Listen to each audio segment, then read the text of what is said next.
All righty, let's talk about people that we do expect to see them on Sunday, and then the Sunday after that, and then the Sunday after that. Well, I guess not the Sunday after Good. that because we're going to the bye week at that point. But you know what I We're mean. gonna we're gonna buy. Azeez Ojulari and Darius Slayton. They've been a lot of people talk about trading those two, and from everything I'm reading and everything I'm seeing, the beat writers and the guys who have more insight than we do at that point are telling us that unless the Giants get blown away, those guys probably aren't going anywhere. You know, um, I was actually listening to the Giants Insider. Those guys were live, just an hour and a half before us.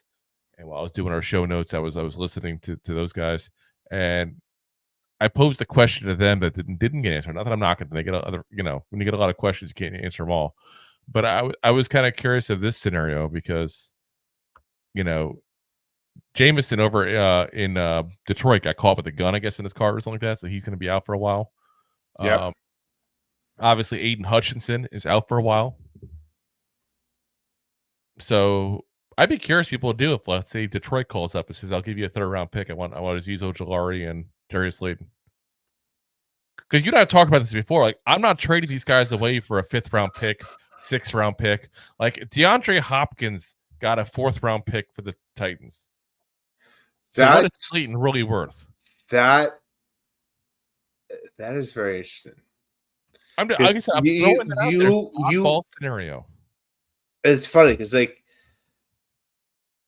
doing work this past week, I've got super busy, and I saw some of the stuff coming up, and I'm like, huh.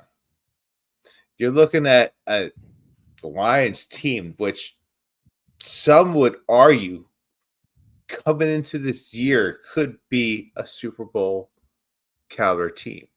Yep. And then you go through all these,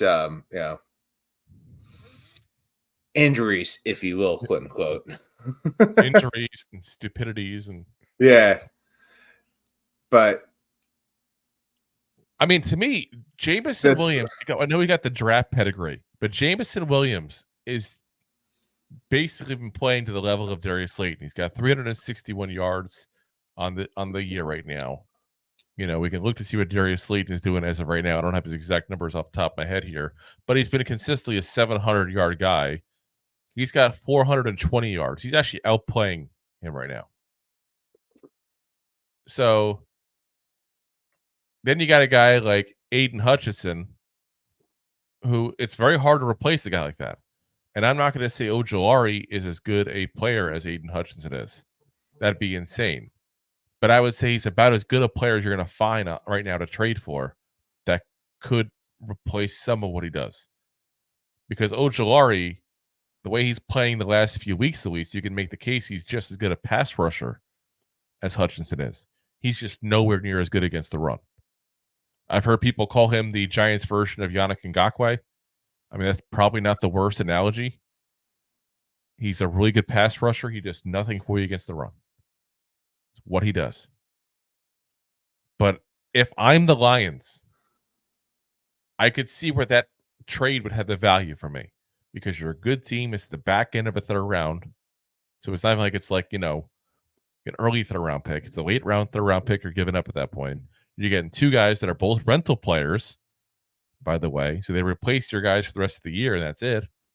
So assuming, Jameson comes back from whatever legal issues he's having. I don't want to get too much into that because I don't pretend to be an expert on, Michigan law or exactly everything going on with the Lions.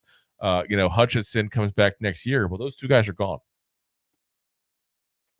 And if you go on even a deep playoff run like you did last year, that move looks worthwhile. 100%. Because you're the Lions. I hate to say it that way. Like, I'm not trying to disrespect their fans. I have a lot of respect for fans to stay with the team that's been horrible forever. I always say that. I will always say that. Jets fans, Lions fans, Browns fans, somewhat throw in the Bucks. So they've had a couple of Super Bowls, obviously, during that time frame, but most of their time frame has been horrible. Those fans are legit fans. So if you're telling me the Lions wouldn't love to go on a second back-to-back playoff run, it's worth a 3rd round pick. Yeah. Now, is it worth it to them? I don't know. Is it worth it to us even though? Like, would you take that, Rob?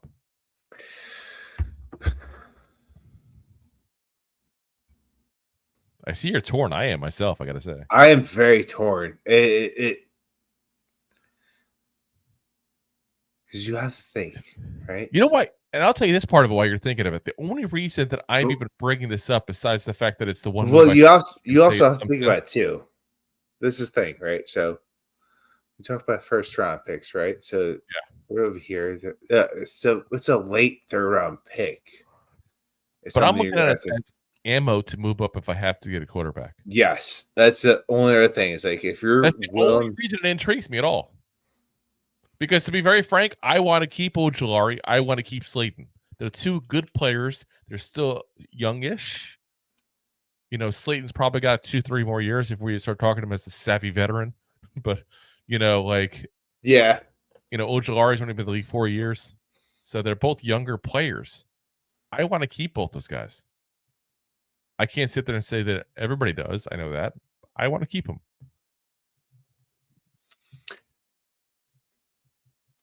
But you also have to pay him after this year.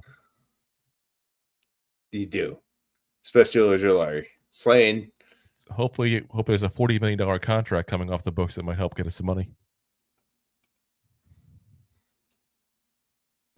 I mean, really, in all fairness, guys, we don't have a lot of contracts coming off the books that are bigger. So we got like Ojulari, you got Slayton, you got Jason Pinnock, and I think Micah McFadden.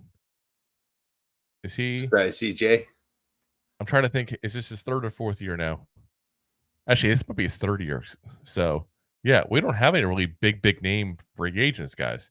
It's not like last year. Last 2 years, we got to figure out how to sign Barkley and DJ, or we got to figure out how to sign what we're going to do with Barkley and McKinney. Like, there's no more big decisions like that.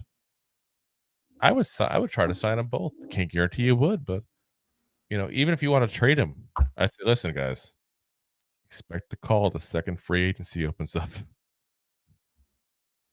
Yeah, right. You know, give them as rentals like that. But you know, like I said, I honestly, in my heart of hearts, I wouldn't take it because I don't think anybody you get in the late third round is better than those two guys, especially put together. And I want to keep them long term. So the only thing I have to take back, the only thing like you have to like look at and take back is Slayton, right?